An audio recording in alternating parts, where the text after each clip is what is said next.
Ay sus! At eto na naman at gagala na naman tayo. Tayo nga ay papunta sa Tayabas, Quezon para makita ang sinasabi nilang pinakamahabang tulay noong unang panahon at malaman kung ano ang history nito. Abay syempre, bagong kaalaman na naman to. Ay sus! At bago kami makarating sa aming destinasyon, ay kailangan muna namin magbiyahe ng 2 oras at kalahati upang makarating kami ng Tayabas, Quezon. At nung andito na kami sa Tayabas, Quezon at nakita na namin ang sinaulang tulay, ay eto ang bumungad sa amin.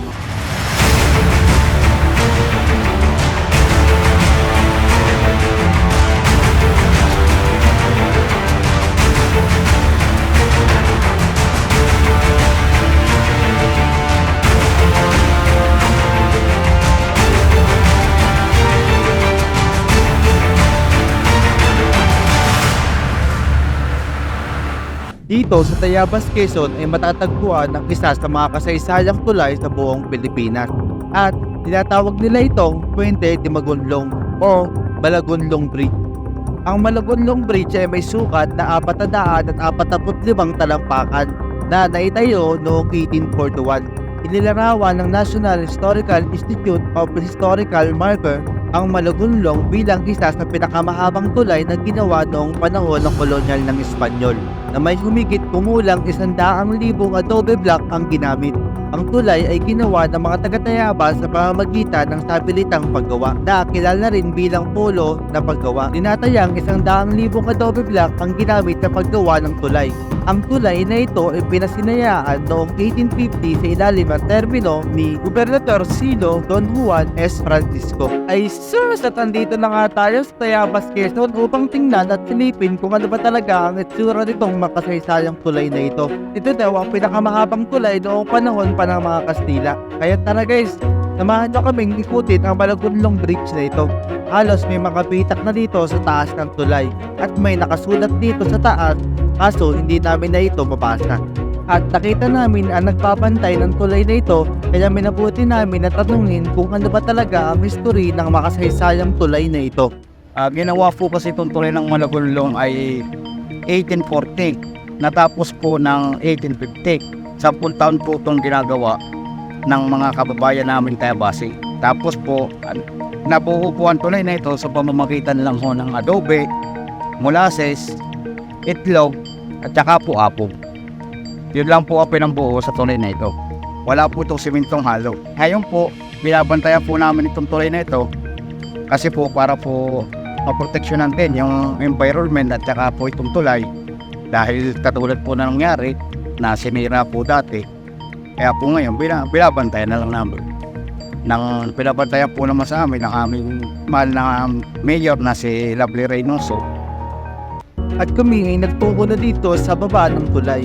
At dito may nakita kami ng mga letra o marking sa adobe at ito daw ay mga letra ng unang pangalan ng bawat mamamayang Tayabasin na nagdodonate ng mga adobe. At dati daw ay may pagkakataon na hindi ka makakadaan ng tulay na ito kung wala kang dalang adobe o donate na adobe para maitayo itong tulay na ito. Bilang palatandaan na nakapag-donate na sila ng adobe ay inuukitan nila ito. At dito nakita din namin at nakaukit sa adobe ang simbolo o logo ng mga Mason na ito daw ay kapatiran na nagmula pa sa Europa. Marami sa ating mga bayani at kabilang na si Jose Rizal isa sa mga membro ng kabatirang ito. Ang mga stonemason o trabahador sa mga tulay at simbahan ang pinagmula ng kapatiran na ito.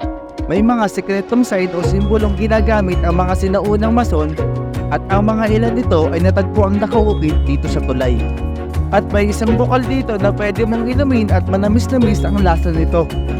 At dito pwede kang maligo at talagang sobrang lamig naman ang tubig dito. At andito na nga kami sa mismong baba ng tulay at dito makikita nyo kung gaano kalinis ang tubig, kaya naman madaming pumupunta dito upang maligo at magpiknik kasama ang mga pamilya o barkada nila. Kailangan namin na iwasan na lumuso sa tubig dahil sa sobrang lamig nito. At kung may dala lang kami ng mga damit, ay pati kami ay mapapaligo sa sobrang ganda at lamig ng tubig dito sa tulay na ito. At sa aming pag-iikot ay ganito kaganda ang aming nakita.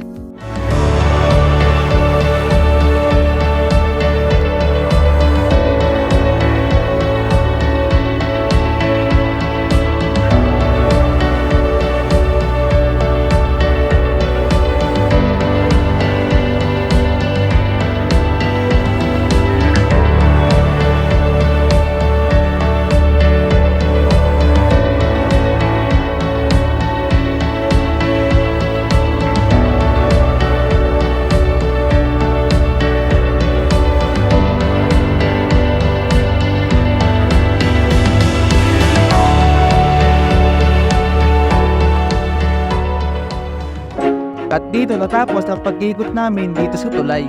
Tiyak naghalos na ulit kami. At ito ang makasaysayan at pinakamahabang tulay noong unang panahon. Ito ang Malabordong Bridge.